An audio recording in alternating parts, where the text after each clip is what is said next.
Hi everyone, in this video we're going to go over Google Ads versus Facebook ads. If you're a dentist looking at advertising your practice, maybe you're not sure whether Google is better or Facebook, this video is going to guide you in making that decision. Maybe you're not sure about which one is going to bring more success, a higher ROI, and kind of how it works. This video is going to answer all those questions. For those of you who don't know me, hello, my name is Dawson. Dental marketing is my full-time job. I own a business here in Colorado Springs. I'm really excited about making these videos because I get to help share my knowledge, help people out that are struggling to either make a decision or to even run ads in the first place. Bringing in patients is something that can definitely change the life of dentists. So this is really real. This is something that I'm passionate about and something that I'm excited to share. Feel free to like and comment on the video. If you have any questions related to some of the content that I share, feel free to drop your question in the comments below.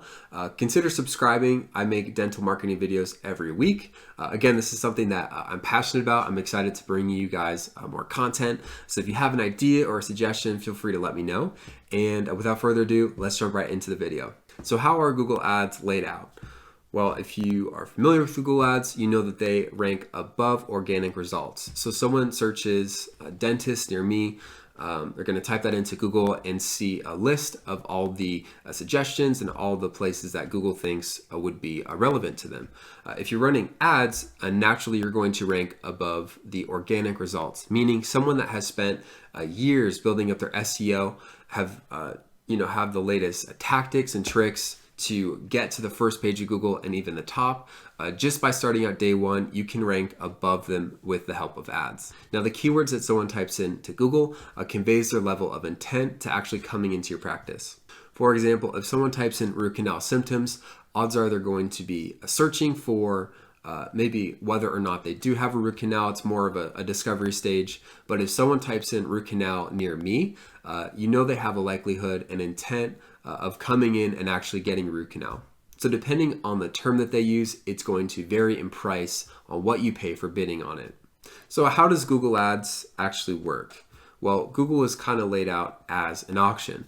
So you have all these bidders come in. These are the different advertisers, and they bid on different keywords that people are typing into the query. Depending on a couple different factors, you could be the highest bidder, thus ranking the highest on the search results page. In that case, you would be the first position that someone sees when they type that into Google. So there are three things that Google looks for in this bidding process. One is bid, the other is quality score, and the other is relevancy. A bid is pretty self-explanatory. It's how much money you're willing to bid on that specific keyword. Your quality score is mainly a measure of your click-through rate, meaning how many people that saw your ad actually click through. This tells Google how relevant, how important your ads are to the user. And then relevancy is how relevant your extensions are, as well as your landing page to the viewer. I'll dive more into these concepts on a separate video, but the main thing that you need to know is Google doesn't only look at your bid, it also looks at how relevant your ad is to the audience. The other key thing to keep in mind about Google Ads is there's only so many people that are searching those certain terms, meaning there's a limited amount of volume, if you will, for people that could be interested in coming in. Although it's a smaller number, people are going to have a higher intent about acting and a higher intent about actually coming into your office. Doing well on Google Ads is all about real estate and about having strong copy. Real estate, you want to take advantage of all the extensions, all the options that Google has in order to make your ad appear bigger on the page.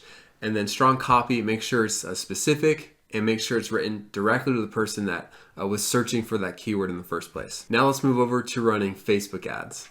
Now, Facebook is an entirely different animal. Instead of having people come to you, you now have to go to them in interruption-based marketing. When someone's scrolling down their feed and they see your ad, they weren't looking for it in the first place, but if your ad is good enough and it provokes something in them, then they're going to stop what they're doing, take action, and fill out their information. They're going to call you. They're going to take some sort of action in order to take advantage of the offer that you've given them. It's important to keep in mind that your ad is going to be next to pictures of their family. Maybe their friend from high school got engaged or they got a new dog. So it's very competitive in terms of attention. Facebook is all about how to get someone to stop, how to get someone's attention, and really get them to take action. Now, Facebook can be great, especially if you have an amazing creative or a picture or video.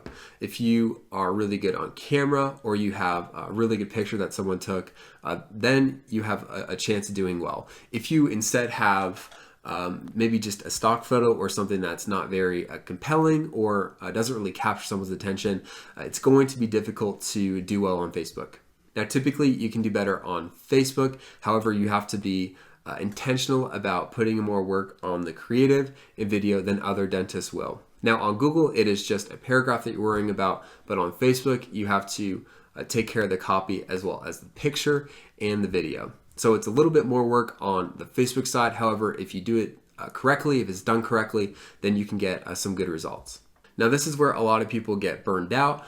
Maybe they hear, oh, I got leads for X amount of dollars on Facebook, or oh, I heard Facebook is doing really well with this specific campaign. Maybe a dentist heard about that through someone else. It really depends on the offer that you have in the creative. A lot of people get burned out because they put up stock photos or they don't have a really compelling offer, and thus doesn't really compel anyone to stop in their tracks when they're scrolling and to have them take action. So a lot of people kind of give Facebook a bad rap because of this reason, but I say it's mainly because of not having a strong enough video or picture and not having a compelling offer. In that regard, there is a bigger separation between the winners on Facebook, if you will, the people that do well with ads and people that don't. Whereas Google, it's not as big of a spread, at least in my experience, because you don't have as many factors to play with, like the creative on Facebook, as I said. But this is generally my experience and something I wanted to share. Now, if you're looking for my suggestion, what I usually do for my clients is I have both Google and Facebook. On the Google side, what I do is have specific keywords varying to the type of services that they have the highest ROI in. And then from there, once someone searches that, they go to the landing page. Then on the landing page, I have what's called a Facebook pixel. I track them over to Facebook and then I show them ads over there. This is what I found to be the most successful in doing both of them. But if you're just getting started out, starting out, I would suggest probably Facebook. If you are not camera savvy, not good with video or picture, maybe stick to Google, try your hand at that. But I encourage every dentist out there to at least experiment with both and get to the point where they can be running ads both on Google and Facebook. What makes the two so powerful is you get to find people that are actively looking for you, and you get to find people that would maybe like to know you through that interruption-based marketing that I talked about. It's kind of the best in both worlds, whereas if you just advertise on one platform, you're kind of stuck to the weaknesses of that platform, if you will. Another powerful aspect about running ads on Google and Facebook is you have a consistency in your messaging, meaning someone that sees you on Google, when they're scrolling on Facebook, they're going to recognize your face, they're going to recognize your name, and then it's not quite cold traffic, it's warm traffic, because these are people that are already familiar with you. If I said something today that resonated with you, maybe you want me to run ads for your practice, Google or Facebook, feel free to reach me. I have a link to my calendar in the description below. If you know someone that needs this video, feel free to share it with them, like, comment, subscribe if you want to see more content like this, and I will see you in the next video.